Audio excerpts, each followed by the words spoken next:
Chapter 3 देख रहे हैं, करंट इलेक्ट्रिसिटी।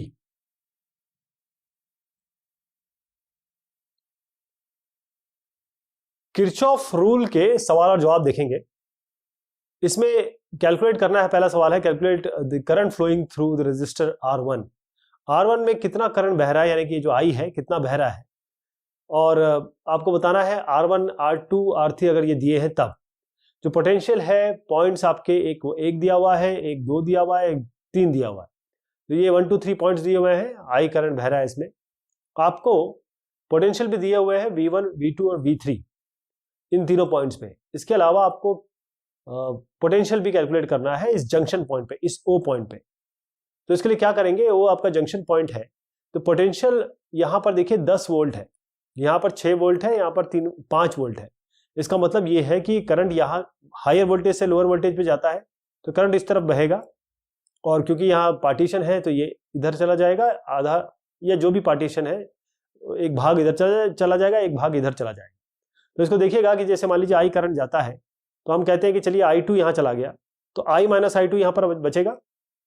ओके, तो अगर हम इलेक्ट्रिक करंट को ले तो I आपका किसके बराबर हुआ, I हुआ आपका, इसको देखिए, ये इसको I2 कहूं मैं और इसको I1 कहूं, तो I होगा I1 प्लस I2। अब यहां हमने कहा I2 जा रहा है तो I1 क्या होगा, I माइनस I2, तो इसलिए यहां I माइनस I2 किया। अब हम क्या करते हैं, पाथ लेते हैं। जैसे पहला लिया हमने 1 0 और 2, ये वाला पाथ लेते हैं। जैसे पोटेंशियल शुरू किया हमने V1 से, जैसे हम आगे बढ़े क्योंकि डायरेक्शन ऑफ करंट है तो हमारे पास हमारा यहाँ वोल्टेज ड्रॉप होगा। I करंट बह रहा है तो I into R1 voltage drop होगा, इसलिए माइनस I R1 कहा। अब हम इस तरफ गए क्योंकि ये पाथ ले रहे हैं, यहां पर करंट के डायरेक्शन में जा रहे हैं तो भी वोल्टेज ड्रॉप होगा, I2 R2 तो माइनस में लेंगे। और जब ये हम इधर पहुंचेंगे तो यहाँ पर पोटेंशियल होगा V2, तो ये V2 के बराबर हो जाएगा। तो यहाँ पर हम वैल्यूज रख देंगे। V1 हमारे पास 10 है, I हमको पता नहीं है, लेकिन R1 पता है 10 है, R2 पता है 20 है, और V2 पता है 6 यहाँ पर दिया हुआ है। इसी तरीके से इसको हम थोड़ा रीअरेंज करके एक इक्वेशन बनाएंगे। अब हम लेंगे पाथ वाला I या 1O और 3, 1O3। तो इसमें क्या होगा कि इसी तरीके से चलेंगे, यहां से यहां तक जाएंगे हम। तो जो V1 V2 अभी छोड़ देते हैं क्योंकि V1 V2 इसमें ऐसा है कि इस जगह से हम शुरू करेंगे, या इसको मैं पूरा बताता हूं फिर इसके बाद हम इसमें आ जाएंगे। तो V1 मतलब V1 हमने कहा, और माइनस I1 R1 ये वही चलेगा।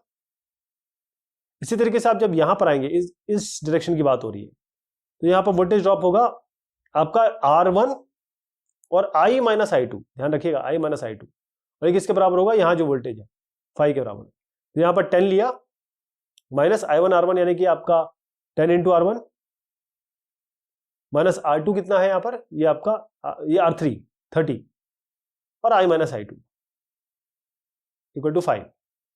तो 10 को इधर ले जाएंगे तो इसलिए यहां 5 बना है। इसको थोड़ा सा रीअरेंज करेंगे, आपकी इक्वेशन आ जाएगी। पहली इक्वेशन ये बनी, दूसरी इक्वेशन ये बनी। इन दोनों को हम सॉल्व कर लेंगे। इसमें I और I2 दो वेरिएबल है, तो इनको सॉल्व करने पर I आपका 0.2 एम्पियर आ जाएगा। अब इस पॉइंट पर आइए, हमको यहाँ का वोल्टेज निकालना है। तो यहाँ वोल्टेज निकालना बड़ा आसान है, क्योंकि आप देखिए 10 से चले आप, है ना, 10 से आपका वोल्टेज ड्रॉप हुआ कितना, I1 R1। तो अगर मैं इसको लूं 10 माइनस I1 I अब ले लेते हैं क्योंकि I हमें पता चल चुका 0.2 है, इंटू R1, यही किसके बराबर होगा, आपको जो यहाँ पर वोल्टेज मिलेगा, तो इसको हम मानते हैं VO। तो VO निकालने के लिए क्या करना पड़ेगा आपको, ये इसकी इक्वेशन है। R1 आपको पता है 10 है, और I भी आपको पता है 0.2। तो इसको सॉल्व करेंगे, आपका जो O पॉइंट पे वोल्टेज आएगा वो आपका 8 वोल्ट है। आपको पोटेंशियल डिफरेंस बताना है प्लेट A और B जो कैपेसिटर है, ये जो कैपेसिटर है ना यहां पर, तो कैपेसिटर में बताना है आपको। तो जो डिस्ट्रीब्यूशन है उस करंट का कुछ इस तरीके से देखिए, कि हमने कहा कि करंट इस तरीके से जा रहा है, ये I1 है, राइट, ये I1 है, यहां से जा रहा है, यहां पर I1 इसमें एंटर कर रहा है, यहां पर I आ रहा है, इस बैटरी से देखेंगे, बैटरी से हमारा I आ रहा है। अब यहां I है तो यहां I1 चला गया, तो I माइनस I1 इधर आएगा। तो हम क्या करेंगे, एक एक करके हम लूप लेते हैं। सबसे पहला हम लूप क्या ले लेंगे, ये वाला A B C और D E A, इसमें लेंगे। तो कन्वेंशन अपने वही चलेंगे। तो सबसे पहले हम क्या करेंगे कि इस डायरेक्शन में चल रहे हैं हम, तो हमने क्या क्या कहा कि कहां से शुरू करेंगे, यहां पहले देख लीजिए यहां पर। तो सबसे पहले हम यहाँ नेगेटिव से पॉजिटिव में जा रहे हैं, हम इस डायरेक्शन में चल रहे हैं, नेगेटिव से पॉजिटिव डायरेक्शन में जा रहे हैं, तो 4 प्लस वोल्ट होगा, तो हमने प्लस यहां लिख दिया। फिर हम आगे बढ़े, इस डायरेक्शन में गए, अब यहाँ पर I है और 10 है, तो वोल्टेज ड्रॉप हो रहा है, तो -10 I हो गया। फिर आगे बढ़े, 20 है यहाँ पर और I-I1 यहाँ बह रहा है, तो 20 इंटू I-I1 ये माइनस में आएगा क्योंकि वोल्टेज ड्रॉप हो रहा है, और 4 हमने पॉजिटिव में लिया, ये बराबर 0 कर दीजिए, एक इक्वेशन बन गई। अब आइए इस वाले में, ये वाले इस वाले में आ रहे हैं हम लोग।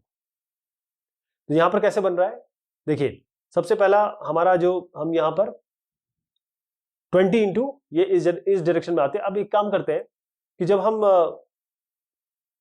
लूप को चेंज कर दें तो हमारे चीजें भी चेंज हो जाएगी। कैसे, समझिएगा इसको, कि हम कह रहे हैं कि हम इस डायरेक्शन में जाते हैं, तो 20 इंटू I-I1 वोल्टेज ड्रॉप नहीं होगा, वोल्टेज गेन यहां पर गेन होगा क्योंकि हम इस डायरेक्शन में जा रहे हैं।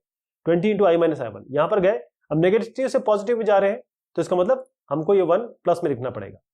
अब यहां पर हम गए इस डायरेक्शन में, देखिए हमारा कन्वेंशन वही चल रहा है, I1 यहां पर है, 30 यहां पर है, और डायरेक्शन में जा रहे हैं क्योंकि हमने ये डायरेक्शन लिया है, इसके लिए इस तरीके से चलना मंजूर किया है। तो I1 इंटू 30 वोल्टेज ड्रॉप होगा, -30 इंटू I1 और इक्वल टू 0 कर देंगे। ये आपकी इक्वेशन बन गई। इन दोनों को सॉल्व करेंगे, आपके पास I1 और I आ जाएगा, I आ गया, I1 आ गया। अब देखिएगा कि हमको पोटेंशियल डिफरेंस जो है वो A और B के बीच में निकालना है। तो जो पोटेंशियल होगा इन दोनों प्लेट्स के बीच में वो किसके बराबर होगा, ये A, ये लकीर देखिए H यहां पर है, और ये लकीर देखिए F की, ये BFC। तो ये जो C और H है यही तो यहां का पोटेंशियल और यही यहां का पोटेंशियल है। तो C और H के बीच में अगर हम पोटेंशियल निकाल लें तो हमको A और B के बीच में मिल जाएगा। तो हम क्या करते हैं, ये हम क्या करते हैं, केवल ये वाला पाथ लेते हैं, कौन सा, C D और H, मतलब ये वाला पाथ ले लेते हैं, बस इतना कर लेते हैं, है ना। तो यहां से शुरू करते हैं। मान लीजिए यहां पर आपका वोल्टेज VC है, तो VC अब हम क्योंकि करंट के डायरेक्शन में चल रहे हैं तो I इंटू 10 है ना, ये वोल्टेज ड्रॉप होगा, तो -10 इंटू I हम निकाल चुके हैं, आपका 0.2 आया था। अब यहां पर जाएंगे, आप जानते हैं कि जब नेगेटिव से पॉजिटिव में जाते हैं तो प्लस करते हैं, तो +1 आ जाएगा इसका, और वही यहां पर आपको वोल्टेज मिलेगा VH, तो VH हमने ले लिया। हमको निकालना क्या है, VC माइनस VH, तो VH को इधर ले आइए, इस संख्या को इधर ले जाइए, VC minus VH he A और B के बीच में पोटेंशियल डिफरेंस होगा। तो कितना आ गया, 1। तो ये आपका पोटेंशियल डिफरेंस हो गया दो कैपेसिटर के बीच में 1 वोल्ट। आपको कैलकुलेट करना है पोटेंशियल डिफरेंस A और B के बीच में। आपके पास 2 पॉइंट है, एक A है, B है, और C और B के बीच में, यानी C और B के बीच में, और स्टडी कंडीशन है सर्किट की। तो स्टडी कंडीशन किस लिए दिया है मैं आपको बताता हूं।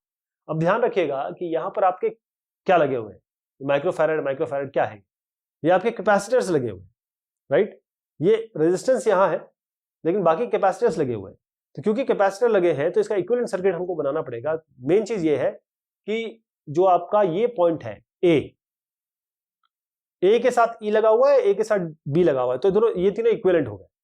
इसी तरीके से अगर आप ये इस पॉइंट पे आइए G पे, G के साथ H है, G के साथ F है, तो ये भी इक्विवेलेंट पॉइंट हो गए, ठीक है। ये आपके दो एंड्स हो गए। तो इक्विवेलेंट सर्किट कुछ इस तरीके से बनेगा। मैंने B, A और E को एक साथ लिख दिया यहां पर, इस तरीके से H, F और G इनको एक साथ ले लिया, B बीच में पॉइंट आ गया आपका, राइट। तो ये दोनों आपके पैरेलल में है और ये दोनों आपके पैरेलल में, तो ये आपका पैरेलल में बन गया। अब ये तीसरा बचा ये हमने BE एक ही पॉइंट तो लिया था और ये भी तीनों एक पॉइंट लिया था, तो ये इसका मतलब इन दोनों के सीरीज में आ गया, इन दोनों के सीरीज में 1 माइक्रोफैराड आ गया। तो कुछ इस तरीके से हमने बना दिया। अब हम इसका इक्विवेलेंट निकाल सकते हैं। देखिए 3 माइक्रोफैराड जुड़ेगा तो कितना होगा, 6 माइक्रोफैराड, क्योंकि ये पैरेलल में है, कैपेसिटर है। 1 माइक्रोफैराड जुड़ेगा तो कितना आ जाएगा, 2 माइक्रोफैराड।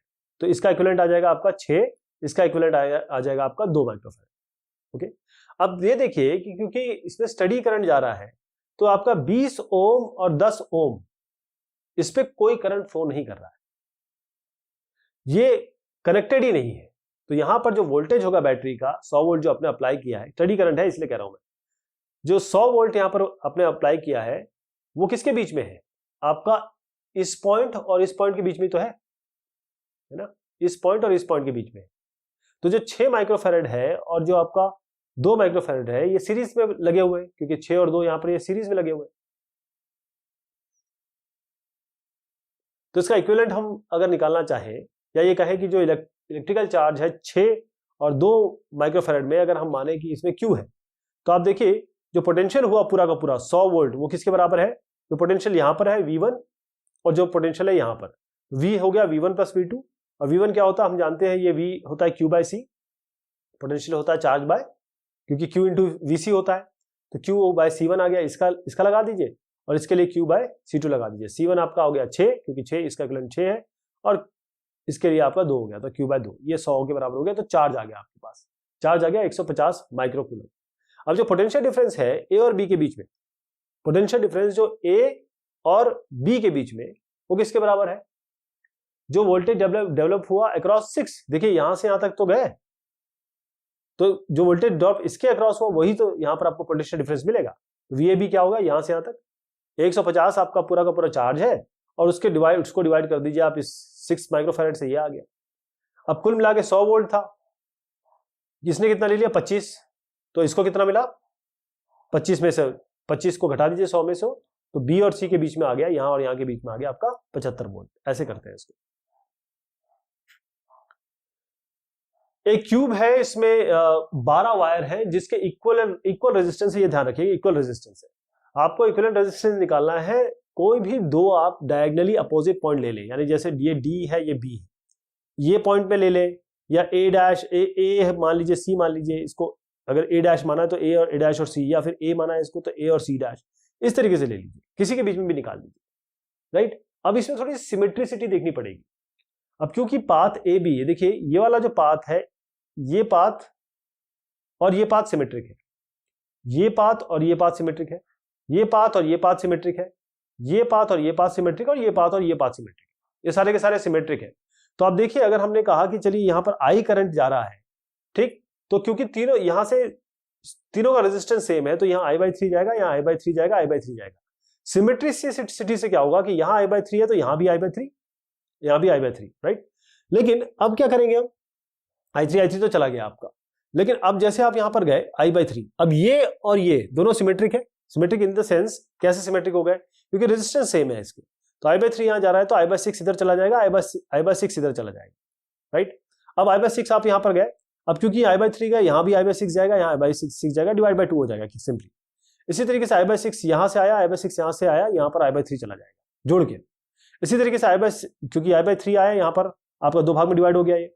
फिर यहां पर आप देखिए I/6 आ रहा है तो I/6 जोड़ के यहाँ I/3 चला जाएगा, यहाँ I/6 आ रहा है, यहाँ से I/6 आ रहा है तो I/6 जुड़ जाएंगे तो I/3 आ जाएगा। फाइनली I/3 जुड़ेंगे तो I आ जाएगा। ये आपका पूरा सिनेरियो है, राइट। अब यहां से आप समझ गए होंगे सिमेट्रिसिटी कैसे हमने ली। अब देखिए कि हम किरचॉफ सेकंड रूल लगाएंगे, एक क्लोज सर्किट ले लेते हैं, हम थोड़ा इसमें बाहर की संख्या लाएंगे। कैसे? आप देखिए A dash, D dash, C dash, M, N, L, फिर A, ये लेंगे आप। तो अब देखिए हम किस डायरेक्शन में बढ़ते हैं इसको। सबसे पहले हम यहां पर ऊपर की तरफ बढ़ते हैं, यहां से A से, तो I/3 है, रेजिस्टेंस इसका R है, तो क्योंकि हम करंट के डायरेक्शन में है, रेजिस्टेंस है I/3, तो माइनस I, वोल्टेज ड्रॉप होगा माइनस I/3R।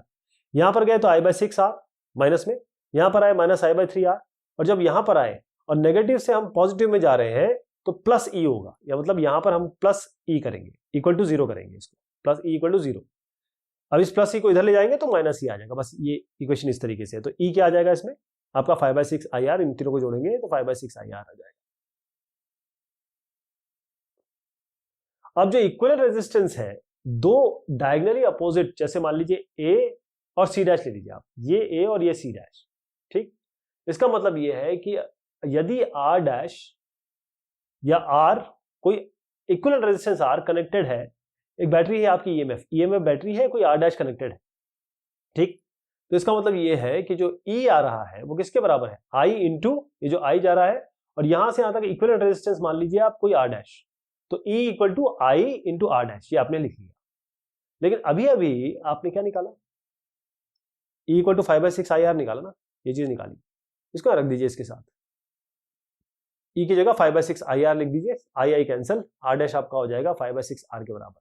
जो रेजिस्टेंस होगा यहां से लेकर यहां से यहां के बीच में, वो ये आ गया।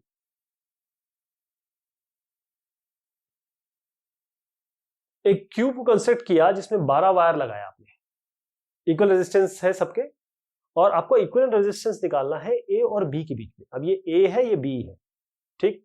अब ध्यान रखिएगा ए और बी मिडिल पॉइंट है, जो रेजिस्टेंस है हर एक वायर का वो R ओम आप लेंगे, और ए और बी ये मिडिल पॉइंट है इन एजेस के, जैसे P और Q और V और U के। अब देखिए कि मान लीजिए आप रेफरेंस लेते हैं एक लाइन A आपका और B, ठीक। जो पेयर बन रहे हैं वो सिमेट्रिक कैसे हुए, देखिएगा आपका जो ये A और P है, ये AP और U, ये आपका UB, ये सिमेट्रिक है। AQ और VB सिमेट्रिक है, राइट। इसी तरीके से PW, यहां से आप P ढूंढिए, P और ये W, ये वाला किसके सिमेट्रिक है, आपके RU के, जो मैंने पहले भी बताया था RU के। इसी तरीके से आपका ये SV किसके सिमेट्रिक है, यहां पर इसके सिमेट्रिक है। तो जो करंट फ्लो करे, ये सिमेट्रिसिटी क्यों बता रहा हूं मैं आपको, कि करंट जो फ्लो करेगा हमको चिंता नहीं करनी कि कैसे डिवाइड होगा, वो सिमेट्रिसिटी है तो जो यहां बहेगा वो यहां बहेगा। तो जो करंट फ्लो कर रहा है हर एक सिमेट्रिक पेयर में वो सेम होगा। तो जैसे मान लीजिए आप देखिए यहां पर करंट I आया, क्योंकि मिड पॉइंट है तो I/2 यहां चला गया, I/2 यहां चला गया। अब यहां पर आइए, ये आधा डिवाइड हो गया I/4 में, यहां आधा डिवाइड हो गया I/4। जैसे आपने कहा कि I/4 है तो आपने बिना देखे I/4 इसको कर दिया, जो इसके इक्विवेलेंट होगा। I/4 यहां है तो आपने कहा I/4 यहां होगा, I/4 यहां है तो I/4 यहां होगा, I/4 यहां अगर बोल रहे हैं तो I/4 यहां होगा। इस तरीके से आपने इक्विवेलेंसी बता दी, राइट। अब जो कंसिडरेशन हमारा प्रोपोर्शनल करंट अलग अलग सर्किट में जा रहा है वो यहां पर आपने देख लिया, I/4 कैसे आया, I/2 कैसे आया, इस तरीके से बता दिया। अब पॉइंट W और पॉइंट T, ये जो पॉइंट है वो सिमेट्रिक है A के अबाउट। इसी तरीके से ये जो B पॉइंट के सिमेट्रिक क्या है, अगर मैं कह रहा हूं WT इसके सिमेट्रिक है, A के सिमेट्रिक है, तो B के सिमेट्रिक क्या है आपका SR, ठीक। इसका मतलब ये है कि इन दोनों, ये वाले में और ये वाले में कोई भी करंट नहीं बहेगा। आपने देखा I/4 को हमको दो भाग में डिवाइड करना चाहिए था, I/8 जाता है यहां पर, I/8 जाता, लेकिन ऐसा नहीं हुआ। क्यों? क्योंकि ये जो है ये सिमेट्रिक है A के अबाउट, तो यहां पर क्योंकि पोटेंशियल बनेगा ही नहीं तो करंट ही नहीं जाएगा, यहां पर भी पोटेंशियल नहीं बन रहा है, इस कारण से, क्योंकि मिडिल पॉइंट है, इसलिए SR में करंट भी नहीं जाएगा, ठीक। यहां तक समझ में आ गया। अब हम आगे बढ़ते हैं, एक लूप लेंगे, किरचॉफ सेकंड रूल लगाएंगे लूप पे, और देखिए कैसे रेजिस्टेंस निकल के आता है। तो अब हम क्या करते हैं, R आपका रेजिस्टेंस है हर एक वायर का, हम लेते हैं यहां से, ऐसे शुरू करते हैं, A P W V B N M फिर A। तो इसमें लगाते हैं लूप। सबसे पहले हम क्या करते हैं कि ये हमारा यहां से I/2 आया, रेजिस्टेंस पूरा R है तो यहाँ R/2 लगेगा, तो I/2 और R/2 ये इसका वोल्टेज ड्रॉप होगा, ये हो गया। अब यहां पर आते हैं, यहां पर आपका R है, I/4 है तो R × I/4 ये वोल्टेज ड्रॉप होगा। फिर इस डायरेक्शन में गए, यहाँ R है, I/4 है तो यहाँ पर वोल्टेज ड्रॉप होगा। इसी तरीके से हम आगे बढ़े, ये आपका R/2 हो गया, I/2 हो गया, ये वोल्टेज ड्रॉप होगा। अब यहाँ पर हम गए, अब देखिए कि यहाँ पर क्योंकि नेगेटिव से पॉजिटिव जा रहे हैं तो प्लस E करेंगे, यहाँ पर बढ़ रहा है ना EMF, तो प्लस E, ये बराबर 0 हो जाएगा। तो इस इक्वेशन को हम दूसरी तरीके से लिख सकते हैं, E को इधर ला सकते हैं, -E कर सकते हैं। तो इसको जब सॉल्व करेंगे तो देखेंगे E आपका IR के बराबर ही हो गया, जो लोग इनको जोड़ेंगे तो IR E के बराबर हो गया। यदि इक्विवेलेंट रेजिस्टेंस आपका R' है तो आप कहेंगे E = IR', और आप देख पा रहे हैं R और R' बराबर है। तो अगर आप देखेंगे ये दोनों ही जो कंप्लीट रेजिस्टेंस आया वो R के बराबर ही आ गया आपका, राइट। ये R के बराबर ही आ गया।